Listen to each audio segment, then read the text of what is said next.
Selamat datang di podcast Bincang-Bincang Santai. Seru Di nih. podcast kita kali ini kita kedatangan bintang tamu 2 orang yang bernama Mas Aksan dan Mas Farhan. Betul sekali. kabar, Bang Epi?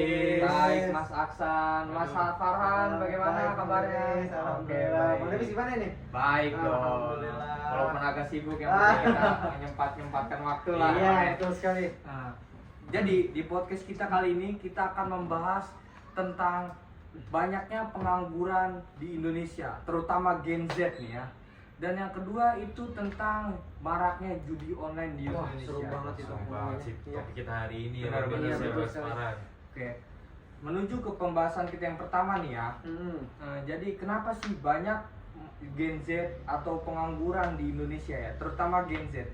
Dari data aja menurut Badan Pusat Statistik di Indonesia pada tahun 2024 itu jumlah pengangguran di Indonesia itu mencapai 7,46 juta Wow, orang. buset, Itu banyak. sangat banyak sekali. Banyak banget ya Bang Dan Devis ya. Iya. fun fact-nya itu mayoritas itu terdiri dari para Gen Z. Waduh, sekitar Gen Z 70%. nih. Iya. Sangat betul banyak sekali. sekali ya. Benar Oke. sekali. Benar. Jadi menurut Mas Aksan ya, Ya. bagaimana sih, kenapa sih Gen Z itu susah dalam mencari pekerjaan? Kalau menurut saya pribadi ya, kenapa Iya. Gen Z? Karena kita juga kan Gen Z. Nah, Ya, betul. benar. Nah, menurut saya susahnya Gen Z dalam mendapatkan pekerjaan terutama ya.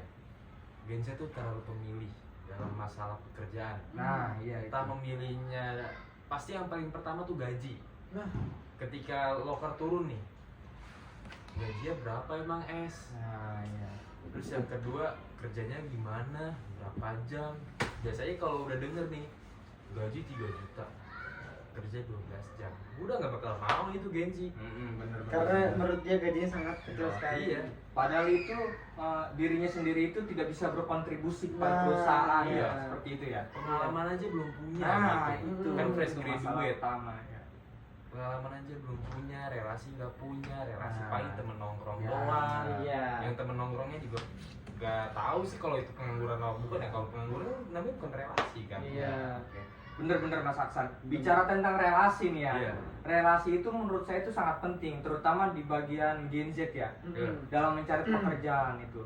Karena dari pengalaman saya sendiri nih ya, saya bekerja di bidang pelayanan udara ya. Waduh, Nah, di maskapai apa? nah Mas ya, Devis, kalau boleh kebetulan tahu? saya di maskapai merah lah. Iya, Ya, merah. Salah Bisa satu sebut merah maskapai kayak di sini merah ya. Maaf ya tidak bisa sebut ya. Iya. Nah, karena di perusahaan tersebut itu sangat sedikit lowongan-lowongan pekerjaan yang di-share di sosial media, Online. ya seperti Oh. LinkedIn. Berarti tidak terbuka gitu ya, Iya, Mas Devis, tidak ya? terbuka. Kenapa? Karena perusahaan itu selalu menanyakan rekomendasi-rekomendasi kepada suatu karyawannya. Ya. Betul. Entah dari keluarga mungkin ya. Nah, benar. Yang pertama karena emang bekerja di penerbangan itu kita punya lisensi kan, dan Iya. itu lisensi itu kita dapat dari beberapa lembaga.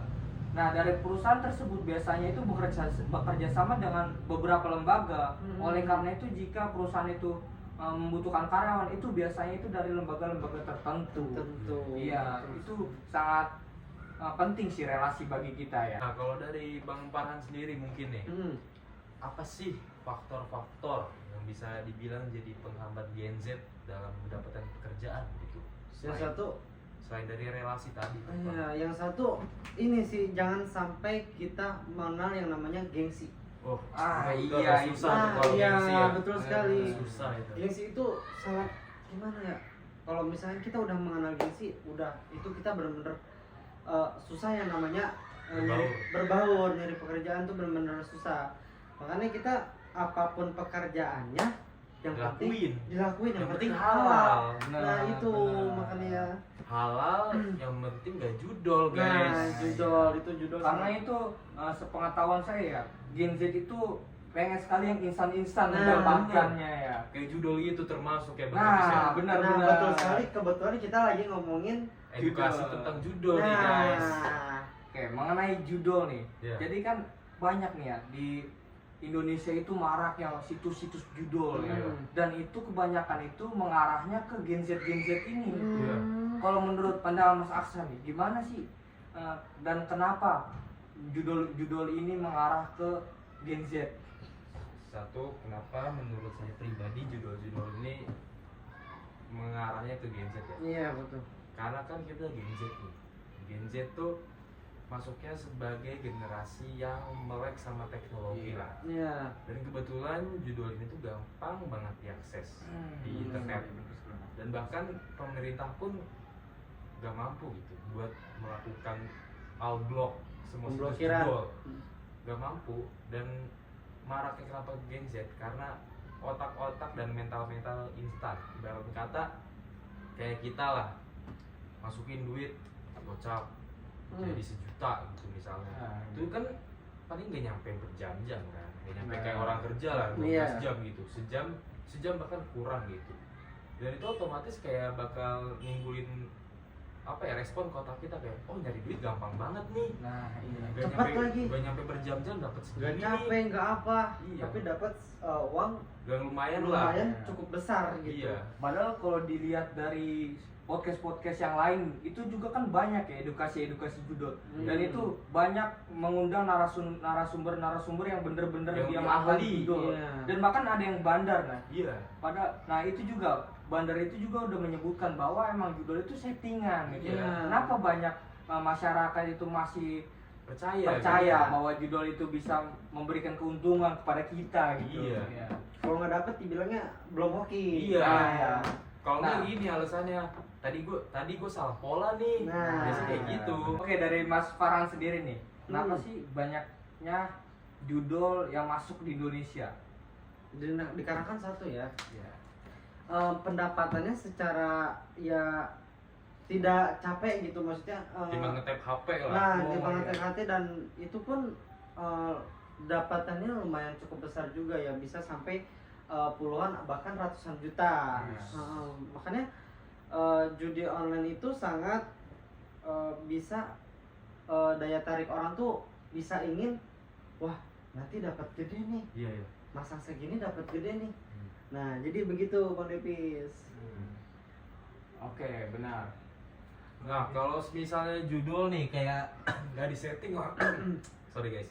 Nggak disetting lah sama bandarnya gitu ya. Ibarat kata kalau misalnya nggak disetting nih, semua orang yang di Indonesia main judul gitu, kaya langsung di rumah, di kendaraan, langsung lah kaya lah pokoknya kalau emang nggak ada settingan bandar ya. Dan nggak ada guys sejarahnya orang yang kaya dari judi online, nggak ada. Betul sekali, itu benar-benar sangat Nggak ada. Jadi guys, intinya judi itu awal Scam. dari kehancuran dunia. Seperti Betul kata Roma sekali. Irama tuh Iya. dalam lirik Iya. lagunya. Judi merasuki ke racun. Intinya guys, dari topik pembicaraan kita hari ini, Iya. udah miskin, jangan judol, oke? Oke. See you next time guys. See you next Ya. Oke, thank mungkin you. itu saja podcast dari kita bertiga. Maaf apabila ada salah kata. Kurang lebihnya mohon maaf. Maaf. Wassalamualaikum warahmatullahi wabarakatuh. Bye. Nah itu guys, jadi janganlah kita bermain judul. Carilah pekerjaan yang halal ya. Iya. Benar-benar. Gaji Dan- kecil gak apa-apa, yang penting halal Nah. guys. Mungkin itu saja perbincangan kita kali ini. Jika ada saran dari beberapa faktor-faktor yang tadi kita sebutin, silakan komen di komentar. Jangan Oke, lupa guys. like, share, and Subscribe. comment. Yes. Dadah.